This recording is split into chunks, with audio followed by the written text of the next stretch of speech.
सो hi everyone, Radhe Radhe. ये बीटस्टोन bridge का part 2 है, जिसमें मैं लास्ट वीडियो मैंने बोला था कि मैं कुछ बीटस्टोन ब्रिज में अनबैलेंस बीटस्टोन ब्रिज जो थी उसका मैं कुछ ट्रिक बताऊंगा। तो इजीली हम लोग 60 सेकंड में सोल्व कर सकते हैं विदाउट कोई केसीएल या केवीएल कोई लूप वगैरह बनाए हुए। ठीक है, तो यहाँ पे देख सकते हो मैंने फिगर ऑलरेडी ड्रा करके लाया हूँ।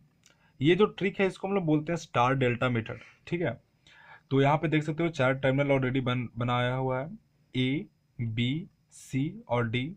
जो कि देख सकते हैं ए टू सी के बीच में 4 ओम का यहाँ पे रेजिस्टेंस है, सी टू बी के बीच में 3 ओम का रेजिस्टेंस है, और बी टू डी के बीच में 2 ओम का रेजिस्टेंस है, एंड डी टू ए के बीच में 5 ओम का रेजिस्टेंस है, और सी टू डी के बीच में 11 ओम का रेजिस्टेंस है। तो फर्स्टली इसमें जो हम लोग करते क्या है, तो जो फर्स्ट जो हम लोग उसमें देखे थे कि जो लूप लेते थे, यहाँ पे क्या करेंगे कि 3 रेजिस्टेंस को ला करके इसमें जोड़ देंगे। तीनों रेजिस्टेंस का हम लोग यहाँ पे नाम देते हैं R1, R2 एंड R3।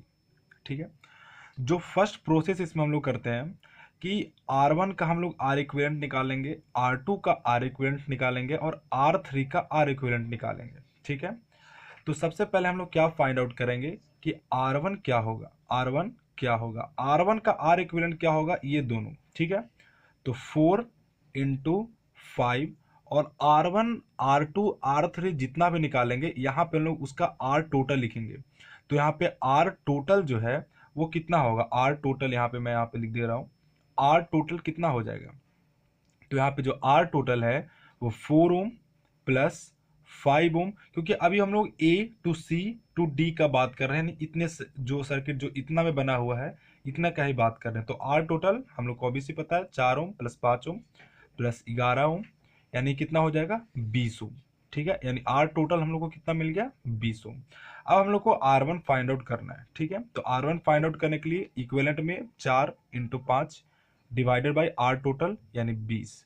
तो 5 4 जा कितना हुआ 20 डिवाइडेड बाई 20, यानी R1 हम लोग को कितना मिल गया 1 ओम मिल गया। ठीक है, नेक्स्ट हम लोग R2 को फाइंड आउट करेंगे। R2, अब R2 के लिए हम लोग यहाँ पे देखो कि इसका R इक्विवेलेंट जो है किसके साथ आएगा, 11 और 4 के साथ, 11 और 4 के साथ दोनों पैरेलल में बनेंगे, यानी 4 इंटू 11। लेकिन यहाँ पे 11 प्लस 4 नहीं करना है, यहाँ पे हम लोग R टोटल लिखेंगे। तो R टोटल कितना था 20।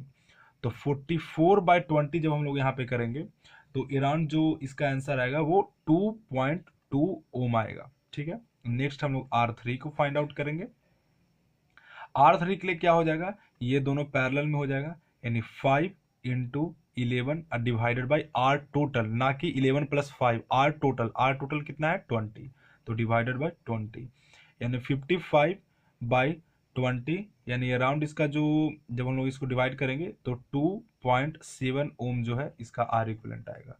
ठीक है, यहाँ तक कोई प्रॉब्लम तो नहीं होना चाहिए। नेक्स्ट स्टेप में हम लोग क्या करेंगे कि यहाँ से R1 हम लोग को मिल गया, R2 मिल गया एंड R3 मिल गया। ठीक है, तो ये जब मिलने के बाद हम लोग क्या करेंगे कि ये जो सर्किट बन रहा है ना टर्मिनल A टू C के बीच में, इसको हटा देंगे। ए टू डी के बीच का जो टर्मिनल है इसको भी हटा देंगे, और सी टू डी के बीच का है इसको भी हम लोग हटा देंगे।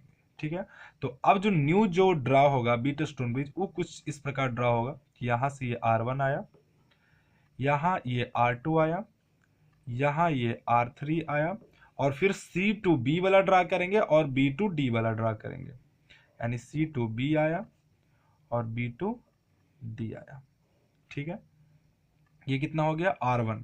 अब R1 तो इसको लिखे, R1 कितना था 1 ओम, तो R1 इक्वल टू 1 ओम।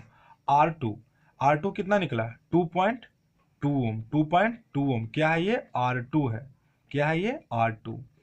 अब ये 3 ओम, ये वाला 2 ओम, और ये R3, R3 कितना निकला 2.7 ओम। हम लोग को पता है ये दोनों किस में होगा, सीरीज में होगा। किस में होगा, सीरीज में। ये दोनों भी किस में होगा, सीरीज में। उसके बाद ये दोनों सीरीज में होने के बाद यहाँ पे न्यू डायग्राम में बना लेता हूं। तो ये कितना हो गया, ये हो गया तुम्हारा 1 ओम, सीरीज में ऊपर करेंगे तो 3 ओम प्लस 2.2 ओम कितना हो जाएगा 5.2 ओम, एंड 2 ओम प्लस 2.7 ओम कितना हो जाएगा 4.7 ओम। ठीक है, अब ये दोनों किस में हो गया, तो अब ये दोनों हो गया क्या, पैरेलल में। किसी में हो गया, पैरेलल में। तो पैरेलल में हम लोग आर इक्विवेलेंट निकालेंगे, कितना हो जाएगा, R1 R2 divided by R1 plus R2। ठीक है, तो R1 कितना हो गया, 5.2 इंटू 4.7 अपॉन 5.2 प्लस 4.7। इसको जब हम लोग सोल्व करेंगे तो ये दोनों को जब मल्टीप्लाई करेंगे तो 24.44 डिवाइडेड बाई ये दोनों को जब ऐड करेंगे तो 9.9। ठीक है, और जब हम लोग डिवाइड करेंगे दोनों को तो जो मेरा आर इक्विवेलेंट आएगा, ये ऑल ओवर आर इक्विवेलेंट नहीं आएगा, ये जो दो पैरेलल को हम लोग सोल्व कर रहे हैं उसका आर इक्विवेलेंट जो है वो 2.4 ओम आएगा। ठीक है, अब 2.4 ओम के साथ जो 1 ओम है ये किस में है, तो ये सीरीज कॉम्बिनेशन में है, सीरीज कॉम्बिनेशन में है। ठीक है, तो नेक्स्ट क्या हम लोग अब final R equivalent find out करेंगे। आर इक्विवेलेंट फाइनल यानी ये पूरे सर्किट का आर इक्विवेलेंट अब कितना होगा, तो वो फाइंड आउट करने के लिए 1 ओम और जो बाकी था जो कैलकुलेशन हम लोग किए पैरेलल में, ये दोनों जब सीरीज में था, ये ऑल ओवर कितना आया है 2.4 ओम। तो जो आर इक्विवेलेंट फाइनल जो आ गया वो हम लोग को कितना मिला, 3.4 ओम। और ये इस सर्किट का बैलेंस बीटस्टोन ब्रिज का आंसर होगा। तो आई थिंक ये पूरा सोल्व हो चुका है प्रॉब्लम, तो इसमें कोई सा प्रॉब्लम नहीं आना चाहिए। अब जो नेक्स्ट जो काफ़ी इंपॉर्टेंट आता है, हर एक एग्जामिनेशन में भी आता है एज ए न्यूमेरिकल, उस प्रॉब्लम का नाम है लैडर प्रॉब्लम। उस प्रॉब्लम का क्या नाम है, लैडर प्रॉब्लम। इसमें क्या होता है कि जैसे हम लोग देखते हैं लैडर मतलब बोल सकते हैं अपने घर में जो हम लोग देखते हैं सीढ़ी टाइप, उस तरीके का होता है लैडर प्रॉब्लम। उसमें बहुत सारे R1 R2 ये सब कनेक्ट होता है। ठीक है, और वो कनेक्शन जो है वो इन्फिनिटी तक बना हुआ होता है। तो ये लैडर प्रॉब्लम का फिगर हो गया। ठीक है, इसमें जो फर्स्ट स्टेप हम लोग देखते हैं वो क्या है कि हम लोग लैडर प्रॉब्लम को बनाते हैं पहले। ठीक है, तो यहाँ पे एक वोल्टेज कनेक्ट है, ये जो रेजिस्टेंस है ये R1 दिया हुआ है और ये जो रेजिस्टेंस है ये R2 दिया हुआ है। ठीक है, अब देखो फिर से यहाँ पे R1 है, यहाँ पे R2, फिर से R1 है, यहाँ पे R2 है। तो ये हम लोग क्या इन्फिनिटी तक सोल्व करेंगे। कई ऐसे होते हैं जो ये दोनों को सीरीज पैरेलल मान के बनाते रहते हैं, वो काफ़ी लेंदी प्रॉब्लम है और काफ़ी लेंदी में उसका सोल्यूशन में जाता है। हम लोग सिंपली क्या मानेंगे कि अब इसके बाद में जितने भी रेजिस्टेंस इसमें कनेक्टेड है हम लोग उसको मान लिए सबको आर इक्विवेलेंट। क्या मान लिए, आर इक्विवेलेंट। आर इक्विवेलेंट से हम लोग उसको रिप्रेजेंट करेंगे। अब आर इक्विवेलेंट के साथ जैसी रिप्रेजेंटेशन बनेगा तो ये दोनों किस में हो गया, पैरेलल में हो गया, और उसके साथ ये किस में हो गया, सीरीज में हो गया। तो हम लोग क्या हुए इसके बाद यानी इस R2 के बाद जितना भी इसको आर इक्विवेलेंट मानेंगे, लेकिन सर्किट का आर इक्विवेलेंट तो यहां से निकलेगा ना। ठीक है, तो यहाँ पे आर इक्विवेलेंट जैसे निकालने के लिए हम लोग आएंगे तो R1 सीरीज में है तो R1 प्लस ये दोनों पैरेलल में हो गया, तो पैरेलल में हो गया तो सिंपली हम लोग फॉर्मूला लगाएंगे R1 R2 upon R1 plus R2। ठीक है, तो R2 R equivalent upon R2 plus R equivalent, समझ गया। अब आर इक्विवेलेंट इक्वल टू, अब देखो नीचे में एलसीएम कितना हो गया, R2 प्लस आर इक्विवेलेंट, इसके नीचे हम लोग एज्यूम कर लेते हैं कि 1 है, 1 को मल्टीप्लाई करेंगे तो ऊपर में कितना आ जाएगा, R1 R2 plus R1 R equivalent. अब क्या करेंगे हम लोग क्रॉस मल्टीप्लाई करेंगे। ठीक है, तो R2 R equivalent equal to plus plus R equivalent का square equal to R1 R2 plus, sorry यहाँ पे R2 आर इक्विवेलेंट होगा, यहाँ पे छूट गया है, R2 R equivalent R1 R2 plus R1 R equivalent और प्लस R2 आर इक्विवेलेंट। देख सकते हो LHS में भी R2 आर इक्विवेलेंट है और RHS में भी R2 आर इक्विवेलेंट है, दोनों क्या हो जाएगा, कैंसिल हो जाएगा। अब नेक्स्ट क्या हम लोग के पास बच गया, आर इक्विवेलेंट का square equal to R1 R2 plus R1 R equivalent.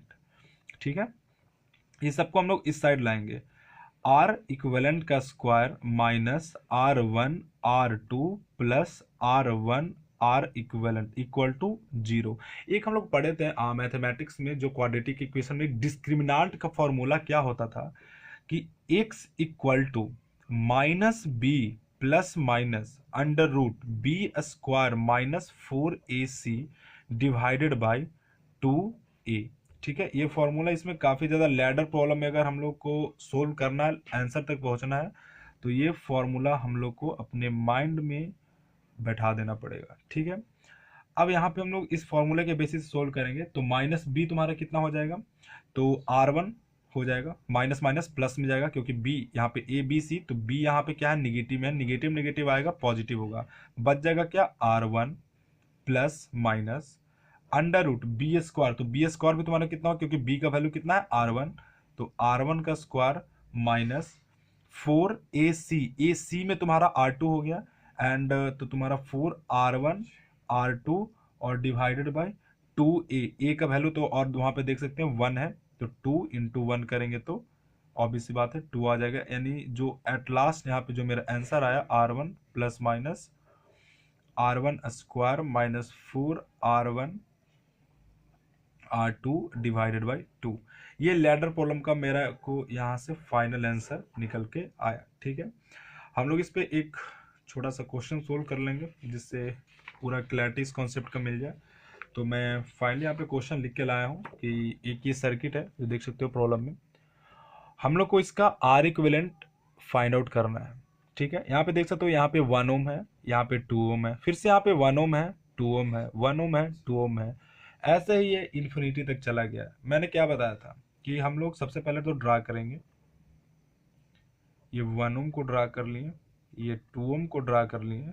ठीक है, नेक्स्ट अब इसके बाद क्योंकि क्या है, पैटर्न जो है सिमिलर है और ये ट्रेंड जो है फॉलो होता चल जा रहा है। कहाँ तक ट्रेंड फॉलो हो रहा है, इनफाइनाइट तक ट्रेंड फॉलो हो रहा है। कोई वैसा केस लैडर प्रॉब्लम में ऐसा ही बन सकता है कि हो सकता है कि यहाँ पे क्या है वो खत्म हो जाए। ठीक है, इसके बाद कोई लैडर जो है ना बने, तो उसका सिंपल हम लोग सीरीज और पैरेलल मान के आर इक्विवेलेंट निकालेंगे। वो थोड़ा हल्का टफ में जाएगा, उसका कोई दिक्कत नहीं है, लेकिन अगर ये सेम ट्रेंड अगर इन्फिनिटी तक फॉलो करेगा तो हम लोग सिंपल क्या मान लेंगे कि इसके बाद जितना भी है सबको हम लोग क्या मान लेंगे, आर मान लेंगे। ठीक है, ये तो तुम्हारा 1 ओम हो गया, ये तुम्हारा 2 ओम हो गया। ठीक है, इसको आर इक्विवेलेंट में मान सकते हैं, मैं यहाँ पे सिंपली आर लिख रहा हूँ क्योंकि कैलकुलेशन में थोड़ा अच्छा लगेगा लिखने में। अब हम लोग को क्या फाइंड आउट करना है कि ये पूरे सर्किट का हम लोग को अब आर इक्विवेलेंट फाइंड आउट करना है। ये पूरे सर्किट का क्या फाइंड आउट करना है, आर इक्विवेलेंट फाइंड आउट करना है। ठीक है, उसको हम लोग क्या लिखेंगे कि आर इक्वल टू 1, क्योंकि 1 ये दोनों किस में आएगा, ये दोनों पैरेलल में आएगा। ये पैरेलल में आने के बाद ये इसके साथ जो है वो सीरीज में आएगा। ठीक है, कोई प्रॉब्लम नहीं होना चाहिए यहां तक। तो 1 ओम प्लस 2R यानी 2 into R, R1 R2 upon 2 plus R, R equal to क्या हो जाएगा 1 plus 2R upon 2 plus are. ठीक है, आर इक्वल टू इसका देखो, इसका एलसीएम जब लेंगे 2 प्लस आर, अब मल्टीप्लाई करेंगे तो 1 को मल्टीप्लाई किए तो 2 plus R plus 2R, cross multiply करो तो 2R plus R square equal to 2 plus 2R 3R। ठीक है, इसको कैलकुलेशन इजी करने के लिए हम कैसे लिखेंगे, R square plus 2R equal to 2 plus 3R। अब 3R को इस साइड लाएंगे तो आर स्क्वायर माइनस आर, 2 को इस साइड लाएंगे -2 इक्वल टू 0। सेम वही फॉर्मूला हम लोग फिर से यहाँ पे यूज करेंगे। तो क्या था वह फॉर्मूला कि माइनस बी यानी आर निकालने के लिए माइनस बी यहाँ पे कितना है 1, तो कितना हो जाएगा 1 प्लस माइनस बी स्क्वायर मतलब 1 का स्क्वायर, तो 1 का स्क्वायर ऑलरेडी 1 ही होगा, -4ac, तो -4a और सी के पहले भी माइनस है तो यहाँ पे क्या हो जाएगा माइनस माइनस प्लस, और 4ac, 4a कितना है 1 और c कितना है 2 और डिवाइडेड बाई 2a, तो a भी कितना है 1, तो ऑलरेडी यहाँ पे कितना हो जाएगा 1। तो यहाँ पे आर इक्विवेलेंट जो निकलेगा वो 1 plus minus under root 4 to जा 8 एंड प्लस 1 9 बाई 2, तो 1 प्लस अंडर रूट 9 किसका हो जाएगा 3 का, और बाई 2 यानी 4 बाई 2 यानी क्या निकलेगा R equal to 2 ohm. Final जो है वो आंसर हो जाएगा इस क्वेश्चन का। ठीक है, तो यहीं पे मैं इस वीडियो को ख़त्म करता हूँ। नेक्स्ट आने वाले वीडियो में मैं करेंट इलेक्ट्रिसिटी का और हाई वेटेज टॉपिक मैं कवर करूँगा। सो तब तक के लिए like and subscribe this channel और अपने दोस्तों के साथ शेयर करो। तो ताकि उन लोग को भी कुछ हेल्प मिल जाए। So thank you so much.